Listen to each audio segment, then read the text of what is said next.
Welcome back to HOMO POLITICOS, where we interrogate and discuss politics and policies. And we've been discussing the 2023 supplementary budget. And my guest in the house, if I may, Barrister Evans Ufeli, has given us his opinion. And I appreciate that a lot of your opinion comes from the background of law. I was going to delve deeper into the morals of having a 2.2 trillion. I mean, that's the budget of some countries. Yeah. Supplementary budget for just 2 months, where you are saying the first lady will get SUVs, you will renovate the VP and the president's villas in Lagos and Abuja.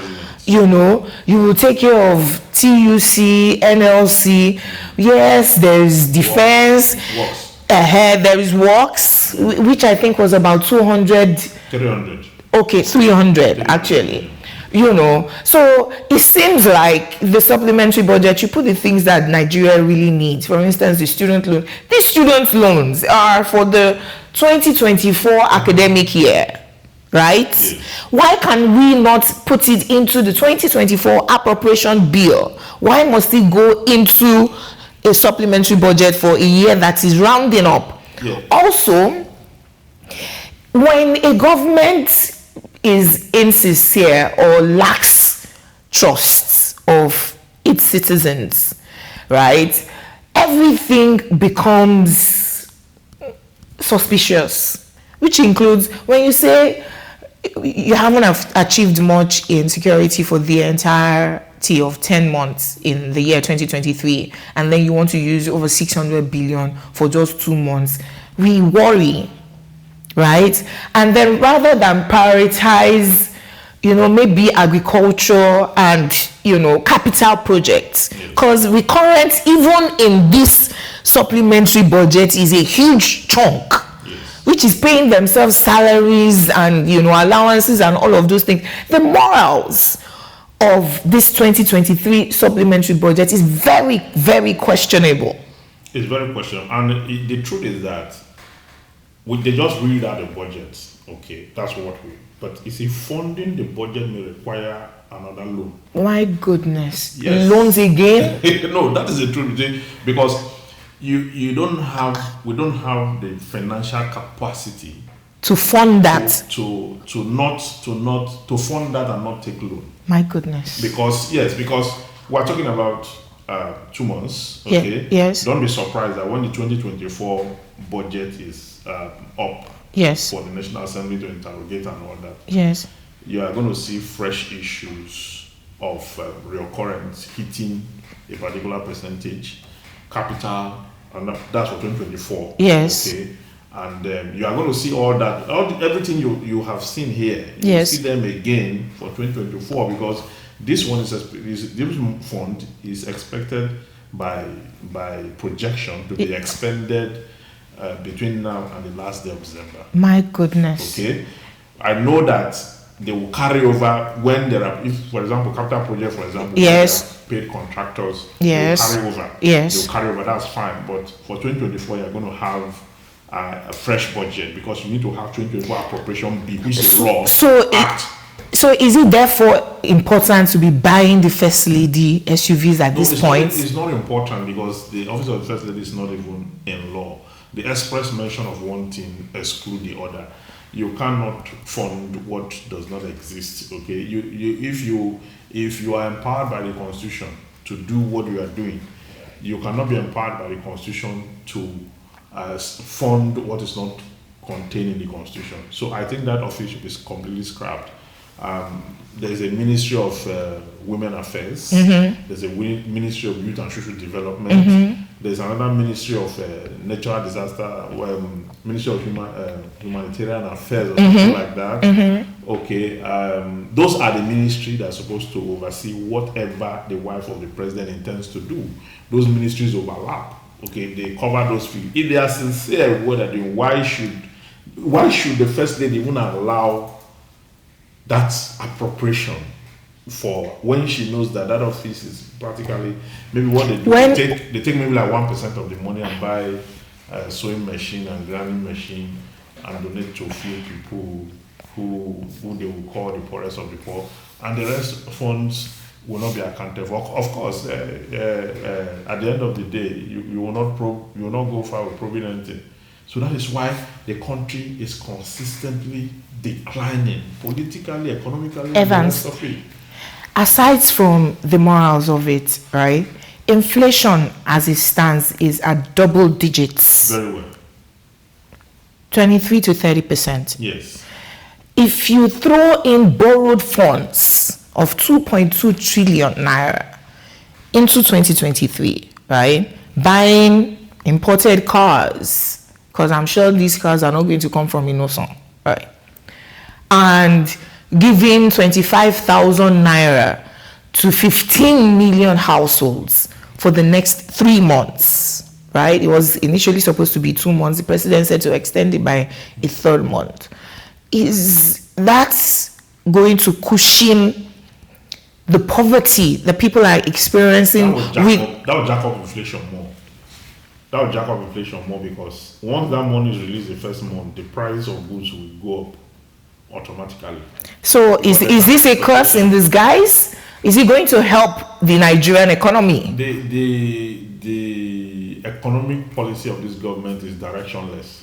Wow. Yes, completely directionless. Because you see, what this government is supposed to do is to address critical infrastructural issues like power supply that have a value chain, the value chain that can employ people indirectly, where people have power, they can offer services and goods, they can manufacture if they will in small scale or large scale, then give credit, soft loans to existing businesses. Like trader money? Yes, existing small scale businesses. Did we ever recoup the trader money though? No, the trader money was an indirect way of buying goods.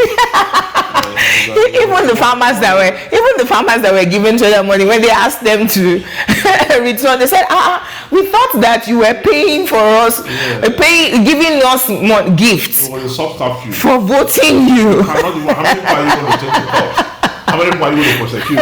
Okay, you go to even the people who got the loan, they had no intention to return it. My goodness. It was just an exercise to appease their psychology. Okay, and that is why it did not succeed. Those social interventions will not succeed because they are not concrete, they are not well thought out. Okay. They are just a way of sensationalizing the bigger issue, the bigger monster, which is poverty and hunger. We have not conquered that because our economy, we are not addressing the most pressing issues of our economy. Where you have the level of power supply that will produce, what Okay. The president has said that the power sector privatization failed, right? So maybe he's identifying that the power sector ought to be one of his priorities. But I'd love for you to speak to the policies holistically of this government. They've been in power 5 months, going on 6 now. Yes, 6 months now. Yeah. The policies have been from one somersault to the other, starting from the day of inauguration. Subsidy is gone. I mean, gone to where? No, he said he was possessed. Okay, that was. So it wasn't thought out. It shouldn't be possessed at the expense of Nigerians. Wow. Yes, you can't do that. Yeah, leadership. Everything rises and falls on leadership. I agree. You must, structure policies. Otherwise, they will become. They will take a turn that we make people to go into different kind of suffering, and that's what we're experiencing. Okay, at HOMO Politicos, would like to discuss solutions, right? Yes. So when we criticize the policies of politicking, would also like to recommend for the listener, the viewer, the one who has the listening ear of the people in government, what they ought to be doing, right? Yes. So we're here now. Right? The Supreme Court has affirmed President Tinubu as Nigeria's president. after the 2023 general elections. He's gone to the National Assembly to ask them to pass 2.2 trillion 2023 supplementary budget, right? We have identified that the policies are topsy-turvy. What ought to be his priorities right now? Okay, first solution. Number one solution is that I want to call on the National Assembly not to approve the supplementary budget. Or if they have to approve it, they have to send it back for a rework. Rework in the sense that the emphasis of whatever kind of budget you should have, which should not be on spending money on persons, on individuals as against the larger society. Because what we have here now is a budget that is selfish. It's selfish. It runs contrary to the principles of equality as guaranteed by the Constitution. It violates the human rights of the citizen, and it runs contrary to the fundamental objective and directive principles of state policy as captured in section chapter 2 of the 1999 Constitution as amended. It runs contrary to everything normal. Okay, so now the National Assembly is the last stop before approval. The National Assembly is a conglomeration of every citizen of Nigeria. Okay. Because the idea is that because all of us cannot be at the National Assembly, we have to elect certain persons to go and so we donated our allegiance. That allegiance is still valid. If the National Assembly will want to go against the wish of the people can occupy the National Assembly and say this particular budget cannot pass because it is not intended to improve the lives of citizens. So because it's not intended to improve the life of citizens, it should not be approved by the National Assembly. They should send it back for a rework. And the rework should be that a huge percentage of that should be for the citizens, for the student loan, for critical infrastructure. The student loan is even for next year. Yes. The idea is that they can start to make applications. Okay, now. To source it, yes. Okay. To whoever qualifies now gets it. Okay. And then the ripple effect of that too is that the schools may likely increase school fees too. Definitely. Okay. And then the lecturers may also start to call for their own loan. Because the students are getting loan. So you understand. So, but you were talking, yes, you were talking about the power sector. Yes, the critical infrastructure is what is required. Let that budget go and address public health care, for example. In Nigeria today, you dare not fall sick. If you fall sick, a terminal ailment, you just pass on from there. Because there's no public health care system. Yeah. Okay, there's no power supply. We need power supply so people can create their own wealth. Yeah, to indirectly address unemployment that has reached 56% in the last few years. My goodness. Now, the issues of agriculture. Important, the states are supposed to pretend over the issues of agriculture, but in a way, the federal government can, through the CBN, make donations, to farmers and all that. We have a robust economy that can be addressed. So, what of out of school children? UNESCO has said that Nigeria now has 20.5 million out of school children between the ages of 6 and 14 years old. Yes, as at 2014, there were 18 million out of school. Then we're shouting. As at 2015, we had 10.2, and then it went to 10.5, and then went to 18 million within 6 months. 18 million within 6 months. Yes. Then that is because birth rate is also high. Okay. And then insecurity. Yes. A lot of people are dropping out of school because they're being kidnapped in schools. The people who are the insurgents today were those who were abandoned 30 years ago. My goodness. So now that you have 20 million, and if the 20 million, if they are abandoned, just like the few numbers that were abandoned in the 80s, early 80s, in 10 years from now, that figure will quadruple. And the figure at that time will now have mentors. Those who are the insurgents now will now mentor the ones that are these 20 million now. And imagine what the whole place will look like, where you have a huge number of people in the society that are unable to. 20 million is a country of its own. What should we be doing? Because I think that we ought to declare a state of emergency. We have to go to the street. Everybody will go to the street, look for all these children and put them in school and make sure they are fed. Can we afford this when we are trying to buy the president a yacht? That is why I'm saying that this yacht is a misplaced but that, you see, the Constitution said in section 14 that the security and welfare of the people shall be the paramount. Not the welfare of the president and his wife. No, not that. That is not a secondary issue. That issue is supposed to be addressed if there's anything left. The main issue should address the issue of the citizens, the welfare and the securities. And Barrister Evans Veli, thank you very much for coming on the show today. I have taken away that the National Assembly ought to be the ones to save Nigeria. Yes, they have to. Unfortunately, the Senate president himself was wearing a cap with the insignia of the president, within his first week of taking office. And so we already know that if we called the former Senate president a rubber stamp, this one is an appellage. Of course, it's an accident. So we'll look at what they are going to do about that. Someone told me yesterday on a particular program that they will pass it and nothing will happen. And I told him that something will happen this time around because the NLC already had issues. No, but the NLC, they just threaten. Because they have a yes, now 5,000 naira in this budget. Benefit. Yeah. You see that is a trap. You see what the federal government did? That they now took 5 billion naira and. Yes, NLC. They said no, we can't wait till next year to take care of NLC and TUC. They've already threatened a strike. So let's do supplementary budget and take care of them. The president now smuggled his own into. He now smuggled his own. His wife's own. Okay. Then everywhere is already choked. You are still on HOMO POLITICOS.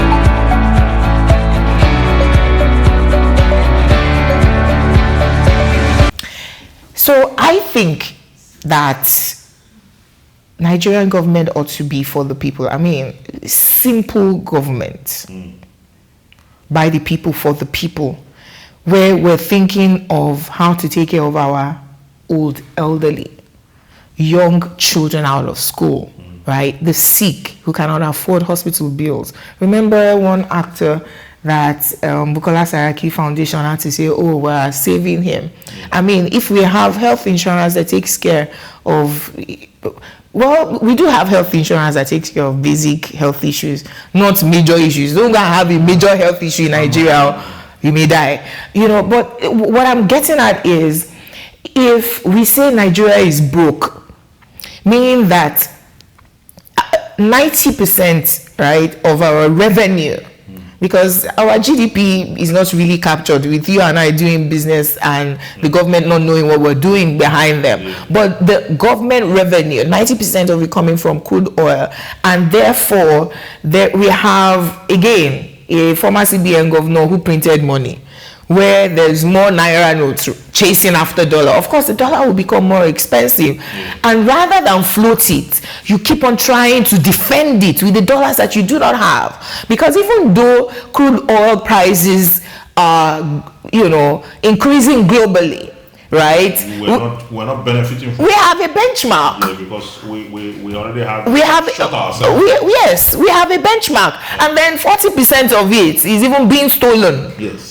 So if ordinarily our benchmark is 2.2 million barrels per day, and you're only producing 700, we have a shortfall. Yeah, Anyway, the point I'm getting at is, if each government that gets into power is thinking of the welfare of the people, rather than the president's wife is now number 2. She cannot be driving in. I mean, we saw the president's convoy even during elections. He was already riding like a president. Now you're in government, you're saying you need SUV vehicles for yourself, for your wife, you need a yacht. Did we employ you? Because the president is the employee of the people. I think these people forget that civil servants are number 1 servants. Yeah, the water I want to go into. Did we employ him to go on water? Yeah, shouldn't go there. So if we, the people, know our rights and we keep on demanding, because again, you will find people like the TUC and the NLC defending the supplementary budget because it has been padded with some money for them. If all of us think about Nigeria, it's a trap. They will not be able to protest against their own welfare. My goodness. And that welfare have the president welfare into it. It's a dangerous. So it's similar to the trap of the Senate, who are supposed to pass the bill, the National Assembly, who are supposed to truly No, they divulge. The Senate have their own. So yes, now when the Senate president is saying, "Oh, we're going on a break," or "Please check your emails for something small," prayers, for how do they then truly represent the people? But at HOMO Politicos, as much as we delve into these issues and bring out, the thoughts process, what our conversations as a people should be, we also will not give up on Nigeria. And we want to encourage that as we help you to think in the direction you ought to be thinking legally, right, and morally, that you also start to be a positive citizen. So the government officials do not fall from heaven. They are not Ghanaians. They're Nigerians.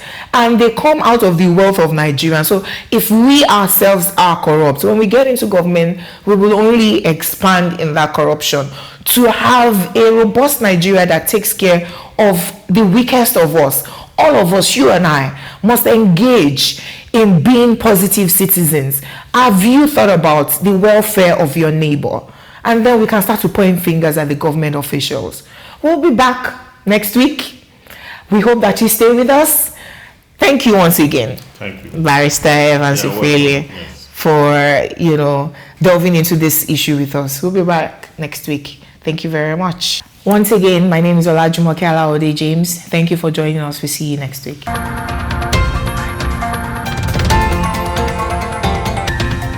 Enterprise TV, a tradition of truth.